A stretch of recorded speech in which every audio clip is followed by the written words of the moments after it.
আজকে ইফতারি শুরু হওয়ার আগেই ইফতার নিয়ে সামনে বসে আল্লাহর কাছে দোয়া করছি। কিছুক্ষণ পরে আজান দিবে, তখন ইফতারি করব ইনশাআল্লাহ। আজকে চাউমিন রান্না করছে আম্মু, সাথে ডিম সেদ্ধ, চিকেন ফ্রাই, শসা, গাজর।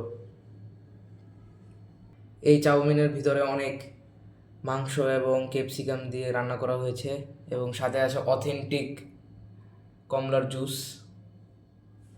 শুধু অপেক্ষা আজানের, আজান দিলেই ইফতার করব।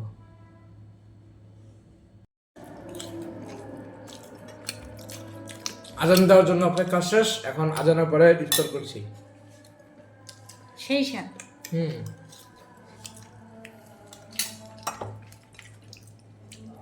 জুস